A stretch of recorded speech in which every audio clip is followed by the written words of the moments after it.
siya ngayon? Yun ang tanong natin, nasaan ngayon ang Vice President? Naku po, pinaghahanap na ho. Nawawala si Inday Sayad Lustay Duterte. Aba, saan ka nagtago? Nakatakas na ba ito? Alright, welcome back to my YouTube channel. I'm Andy's Vlog. Mga kaibigan, mainit-init pa laman ng video na ito. Ibabahagi ko po sa inyo. Nako, ay pinaghahanap po si Inday Sayad Lustay Duterte. Subalit hindi na ho mahanap. Saan ka nagtago at tuluyan ang nagtago ba ito? Isang like lang ho sa video na ito. Kung nagustuhan niyo po, palambing ako sa isang like. Mga kaibigan, please subscribe my YouTube channel. Matindi ho ito. Ha? Sabi ko sa inyo ha? Dahil wala ang pamimilian ito. Magpaparisto ba o magtatago? Hindi nakasama yung susuko. Ba't mga kaibigan, huwag po kayong aalis. Dahil importanteng mahalaga itong tunay na kalagayan ngayon, latest update kay Inday Sayad Lustay Duterte. Muli ho, inuulit ko laman ng video na ito. Ibabahagi ko po sa inyo. Bakit puspusan at maraming naghahanap na tulong-tulong ang paghahanap kay Inday Sayad Lustay Duterte? Nandito ho sa video na ito ang kasagutan, kaya kapag mayroon po kayong pagkakataon, samahan niyo po ako na panoorin ang napakainit na laman ng video po na ito tungkol dito sa pagtatago ni Inday Sayad Lustay Duterte. Shoutout po sa lahat mga kaibigan nito. Nako, ay ngayon ay araw ng Lunes. Bago ko po ibahagi sa inyo ito, talagang mainit pa rin ho ang usapin ng arrest warrant kay Inday Sayad Lustay Duterte. Yun lang ho ang masasabi ko. Mainit na usapin. But bigyan po natin ng highlight ito. Itong kung bakit tulong-tulong na hinahanap si Inday Sayad. Ito po mga kaibigan. I-play ko po. Panoorin natin. Nako. Mukhang pati ang Diyos nagagalit na rito. Inaalon niya na yung bahay. Bahana sa buong Luzon. Ginagawa ng ating Vice President.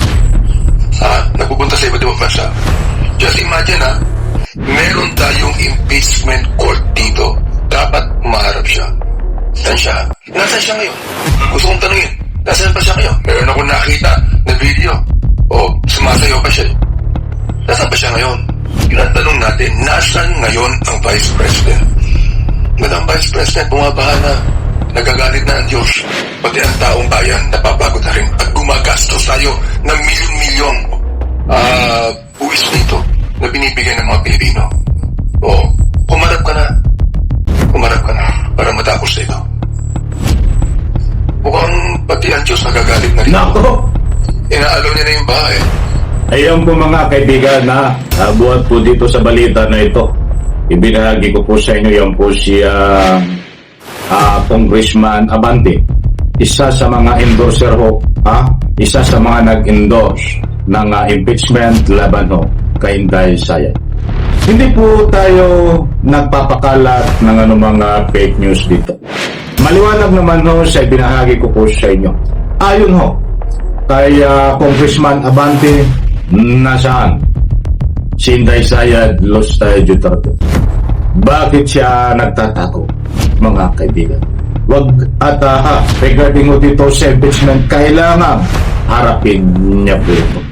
Wala ho siya lang ho ang makakasagot, mga kaibigan, tungkol dito sa mga katanungan ng personal sa kanya, dahil siya lang ang tanging nakakaalam. But anyway, kahit naman humarap po ito sa impeachment, itong si Inday Sayad, nako, lalo ho itong malulubog dahil ang gagawin noon ito ay magsisinungaling lang diyan sa loob ng Senado kapag nilitis ho ito. Tsaka unang-una, Eh, siguro, tinatalpad din ho ito ng hiya. Siyempre, ikaw ay Vice President. Lilitising ka, uupo ka sa isang upuan doon na para sa iyo at tatanungin ka, bakit mo kinuha ang ganitong kalaking pera at bakit mo ginastos within 11 days? Oh, di ba nakakahiya ako? Ay kung wala kang maisagot, ano ang gagawin mo na lang doon? Siyempre, nandyan no, nakatelevice ka, mapapanood buong mundo. Nako, o di ba? Nandun yung nakakaya ka na inuusig ka sa pagnanakaw ng pera ng taong bayan. But anyway, pinadalan ko lang po ng kaunti doon. Ito po ang bigay natin ng highlight. Ang paghahanap kay Inday Sara Dustay Duterte. Tama ho. Ay ako po ay naniniwala din dito kay sa mga banat ni Congressman Abante. Dahil hinahanap na ho ng taong bayan si Inday Sara Dustay Duterte para harapin, pumarap diyan no sa impeachment. Aba, instead na humarap po, ay nagtatago ho.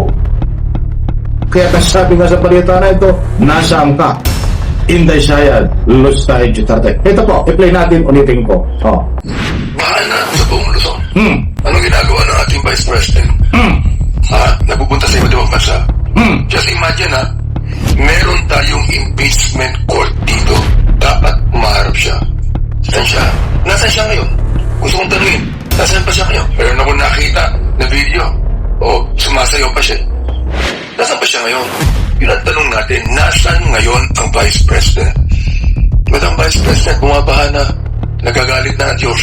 Pati ang taong bayan napapagod na rin at gumagastos tayo ng milyon-milyon buwis dito na binibigyan ng mga Pilipino.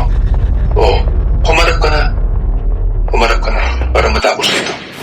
Ayun mga kaibigan, inulit ko para sa lubos niyong pamunawa na ibig sabihin hindi ho mga pulis ang umahanap kay Inday Sara Dustay Duterte para ikulong dahil hindi pa ho lumalabas ang kanyang arrest warrant. But anyway, anytime ho pwedeng lumabas ang kanyang arrest warrant. According ho sa balita na ito ay marami pong meaning yan. Nasaan ka, Inday Sara Dustay Duterte? Pwedeng hinahanap siya kasi nasabi niya tungkol sa baha. Siyempre, bilang vice presidente ka, pag mayroong kalamidad, ay dapat ay nakikita ka kung paano tumulong sa Republika ng Pilipinas. Huwag na po natin paghanapan yan sa mga ganyang bagay dahil noong pa man walang maipakita si Inday Sara Dustay na ganyan na tumulong sa Republika ng Pilipinas. Tapos ang ginagawa nito ay nagpapakalat ng anumang fake news at paninira sa gobyerno. Muli po mga kaibigan, alam ko na kung ano ang gusto kong ipunto. Inday Sara, pinagtulong-tulungan ng hanapin kung bakit nawawala dahil ayaw pong humarap sa impeachment. Kaya siya hinahanap. Kaya ang tanong, nasaan? Nasaan si Inday Sara Dustay Duterte? Baka po alam nyo kung nasaan si Inday Sara Dustay. Comment lang sa comment section. Muli po isang like, isang share sa video na ito. Salamat po.